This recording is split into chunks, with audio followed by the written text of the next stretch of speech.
এই বাচ্চার কথা কেউ মনে রাখবে না, এই বাচ্চাটার কথা কেউ মনে রাখবে না। 3 মাস পরে, 6 মাস পরে, 1 বছর পরে আরো নতুন ইস্যু আসবে, আরো নতুন পাপ হবে, আরো বড় বড় ঘটনা ঘটবে। এরপরে মানুষ এই বাচ্চাটাকে ভুলে যাবে। এই বাচ্চাটা কি তার মৃত্যু যন্ত্রণা ভুলতে পারবে? তার সম্মানহানি ভুলতে পারবে? তার পিতামাতাকে ভুলতে পারবে? এখন প্রশ্ন হচ্ছে, তার পিতাকেও যদি আমরা জিজ্ঞাসা করি, ইসলামে রেপের শাস্তি হচ্ছে মৃত্যুদণ্ড, আর ব্যভিচারের শাস্তি হচ্ছে অর্ধেক কোমর পর্যন্ত পুঁতে পাথর নিক্ষেপ করে হত্যা করা। এবং বিবাহিত ব্যক্তি হলে এই শাস্তি, অবিবাহিত হলে 100 বেত্রাঘাত, 1 বছরের নির্বাসন এবং সমাজ থেকে বয়কট করা। আর ধর্ষণ হলে সরাসরি মৃত্যুদণ্ড। 3 মাস সময় লাগার কথা না, 3 দিনের মধ্যেই করা সম্ভব। এটা শরিয়া আইন, এটা আল্লাহ রাব্বুল আলামিনের শরিয়া বিধান। এখন তারাও কি এটাতে রাজি হবেন? যারা শোক প্রকাশ করছেন তারা কি এই বিধানটা কার্যকর করতে রাজি হবেন? যে ধর্ষককে সবার সামনে প্রকাশ্যে মৃত্যুদণ্ড দেওয়া হোক, শরিয়া আইন কার্যকর করা হোক? রাজি হবেন না। কারণ আপনারা বলবেন এটা করতে গেলে বাংলাদেশ থেকে মৌলবাদী রাষ্ট্র হয়ে যাবে। তো সমস্যার গোড়ায় আপনারা যেতে চান না, ডালপালা নিয়ে নাড়াচাড়া করেন।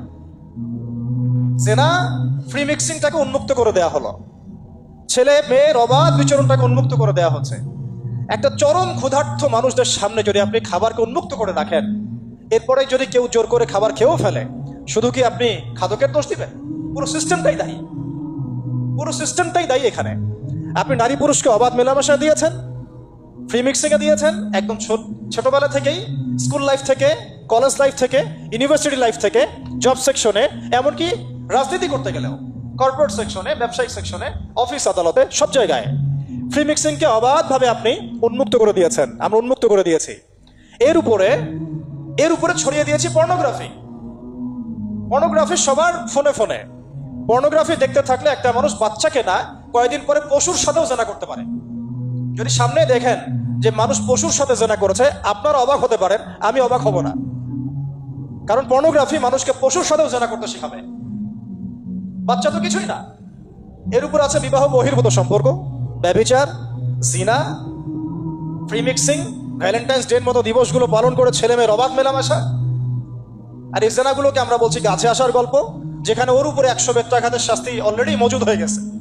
আর কতগুলো যে জেনা হয়েছে এটা তো আল্লাহ পাক ভালো জানেন। একটা দুইটা তো করে নাই, একটার পর একটা চেঞ্জ করেছে। বিবাহিত ব্যক্তি পর্যন্ত অন্যের স্ত্রীর সাথে জেনা করেছে। আর এটা তো ধর্ম তো অনেক বড় বিষয়, ধর্ম তো অনেক বড় বিষয়। এটা তো একটা মানবতা বিরোধী অপরাধ, এটা তো একটা মানবতা বিরোধী অপরাধ। এখন সমস্যা কি এককেন্দ্রিক? এটা বহুমুখী সমস্যা। ফ্রি মিক্সিং রেখেছেন, পর্ন চালু করে দিয়েছেন, এবং সবচেয়ে বড় কথা, এর শরঈ বিচারটুকু নিশ্চিত হচ্ছে না। তাহলে সমাজের মধ্যে এগুলো কমবে না বাড়বে? সিম্পল, সমাজের মধ্যে এগুলো বাড়বে। 6টা কাজ করেন, ইনশাআল্লাহ তাআলা কমে যাবে। প্রথমত শরঈ পর্দা নিশ্চিত করেন, দ্বিতীয়ত ফ্রি মিক্সিং বন্ধ করে দেন, তৃতীয়ত আপনারা জেনার শাস্তি চালু করেন, পঞ্চমত ব্যভিচারের যে রজম শাস্তি চালু করেন, শরঈ বিধান চালু করেন, পর্ন সাইটগুলোকে বন্ধ করে দেন, এবং সমাজের তাকওয়া, নৈতিকতা শিক্ষাটাকে বাড়িয়ে দেন। দেখেন সমাজে জেনা কমে না পারে। কিন্তু কেউ এই সমস্যার গোড়ায় যাবে না। একটা ইস্যু আসবে, একটা ইস্যু যাবে। আজকে আপনার বোন তো কালকে আমার বোন, কালকে অমুকের বোন, কালকে তার মেয়ে, নিজের ঘর পর্যন্ত চলে আসছে। আর কয়টা রিপোর্টই বা আমাদের সমাজের সামনে আসে? যে কয়েকটা রিপোর্ট সামনে এসেছে এগুলো 50%ও না। বহু মেয়ে এগুলো বলতেও পারে না লজ্জায়। আর আমি তো ওইসব মেয়েদের ব্যাপারে কথা বলা ছেড়ে দিয়েছি, যারা স্বেচ্ছায় নিজের ইজ্জতকে বিলি দেয়। তাদেরকে আমি আমার বোন পরিচয় দিতে লজ্জাবোধ করি। সমাজ থেকে গায়রত, ব্যক্তিত্ব, পর্দা, শালীনতা, হিজাব এগুলো উঠিয়ে দেওয়া হয়েছে। আপনারা কি দ্বীনি অঙ্গনের তসলিমা নাসরিন হতে চান নাকি? তারা কি দ্বীনি অঙ্গনের তসলিমা নাসরিন হতে চান? কেন আপনি একটা ছেলের সাথে হারাম সম্পর্কে জড়াবেন? কেন প্রেম করতে যাবেন? কেন আপনি তার সাথে বাইকে করে ঘুরতে যাবেন? কেন আপনি আপনার বন্ধুদের সাথে ফ্রি মিক্সিংয়ে ঘুরতে চলে গেলেন? 3 দিনের রাস্তা, 7 দিনের রাস্তা, 10 দিনের রাস্তা, অথচ আপনার উপর হজও ফরজ না মাহারাম ছাড়া। না আপনি পর্দা মানছেন, না মাহারাম মানছেন। আর সমাজে না আছে ইসলামী শরিয়া আইন অনুযায়ী বিচার, আর না আছে পর্ন বন্ধের উদ্যোগ, আর না আছে ফ্রি মিক্সিং বন্ধের উদ্যোগ। তো আপনার ইজ্জত চলে গেলে কে ফিরাই দেবে আপনাকে? আমি তো আপনার ভালোর জন্যই কথা বলছি। সমস্যা হচ্ছে আমরা সমস্যার গোড়ায় যেতে চাচ্ছি না। আজকে এই কথাটা আমি এখানে বলতে চাই নাই, শুধু কথা প্রসঙ্গে চলে আসছে যে এই যে মেয়েটা কাতরাতে কাতরাতে মারা গেল আজকে, আপনারা দেখে নিয়েন 3 মাসের মধ্যে এই মেয়েটাকে সবাই ভুলে যাবে। সমস্যার গোড়ায় আসেন। সমস্যার গোড়া হচ্ছে আল্লাহর জমিনে আল্লাহর দ্বীন ইসলাম বাস্তবায়ন না হওয়া পর্যন্ত এই মানবতার মুক্তির কোনো রাস্তা নাই। আল্লাহর কসম করে বলতেছি, আল্লাহর জমিনে ইসলাম, কোরআন, সুন্নাহ, রাসূলের আদর্শ বাস্তবায়ন হওয়ার আগ পর্যন্ত এই জাতির স্বাধীনতা বলে কোনো শব্দ নাই, এই মানবতার মুক্তির কোনো পথ নাই। কেউ আমরা স্বাধীন না, কেউ আমরা আমাদের ইনসাফ ন্যায্য অধিকারটুকু পাবো না। কালকে আপনার ঘরে এই সমস্যাগুলো আসলে আপনি এটাকে প্রতিহত করতে পারবেন না। বিচার চেয়ে বেড়াবেন এক মন্ত্রণালয় থেকে আরেক মন্ত্রণালয়ে, ফাইল ঘুরতে থাকবে, আপনার কেস বন্ধ হয়ে যাবে, আপনার বোনের ইজ্জত ফিরে আসবে না। আর রাসূল সাল্লাল্লাহু আলাইহি ওয়াসাল্লামের জামানায় আপনি আমাকে রেপের ঘটনা দেখান কয়টা ঘটেছে? সাহাবীদের জামানায় রেপের ঘটনা দেখান কয়টা ঘটেছে? জেনার ঘটনা দেখান না কয়টা ঘটেছে? ব্যভিচার কয়টা ঘটেছে? চুরি বা কয়টা হয়েছে? ধর্ষণ কয়টা হয়েছে? ডাকাতি কয়টা হয়েছে?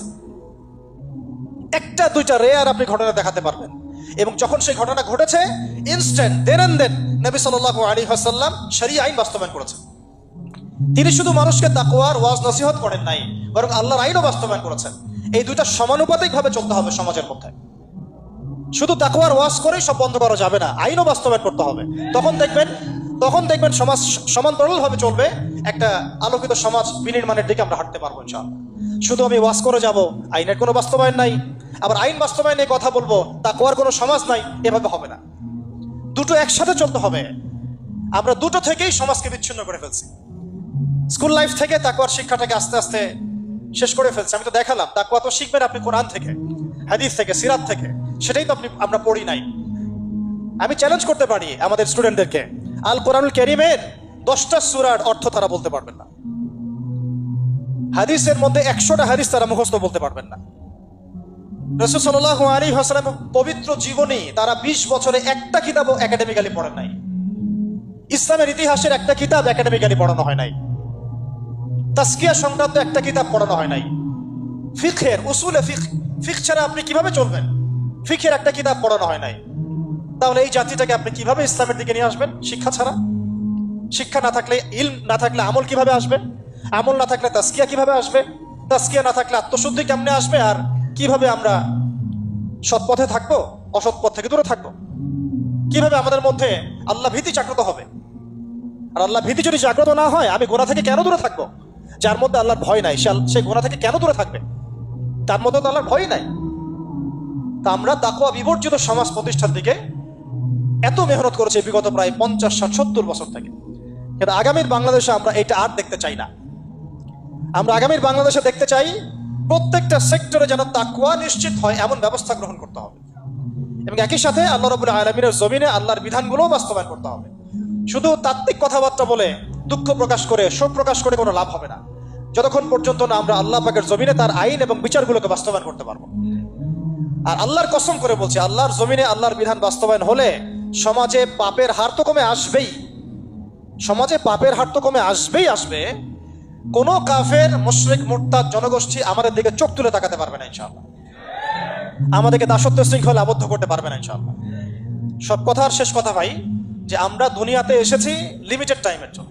এই সময়টুকুতে যদি আমরা হেলায় ফেলায় দুনিয়ার জীবনটাকে নষ্ট করি, আমাদের দিনটাকে ঠাট্টা ছলে গ্রহণ করি, কোরআনকে মূল্যায়ন না করি, হাদিসকে মূল্যায়ন না করি, আল্লাহর দেয়া এই সুযোগগুলো, রমাদান, এই কোরআন, এই তারাবি, এই তাহাজ্জুদ, এই সাদাকা, এই তাকওয়া, এগুলোকে মূল্যায়ন না করি, তাহলে ক্ষতিগ্রস্ত আমরা হব, আর কেউ হবে না। ক্ষতিগ্রস্ত এই পৃথিবীতে অন্য কেউ হবে না, বরং আমরাই হব। আল্লাহ পাক আমাদের সবাইকে পরকালীন চূড়ান্ত ক্ষতি থেকে আল্লাহ হেফাজত করেন, এবং দুনিয়াতে যে ফিতনা, ফাসাদ, এই রাহাজানি চলছে, এগুলো থেকে মুক্তির পথ যে একমাত্র ইসলাম, এইটা বোঝার তৌফিক আমাদেরকে দান করেন।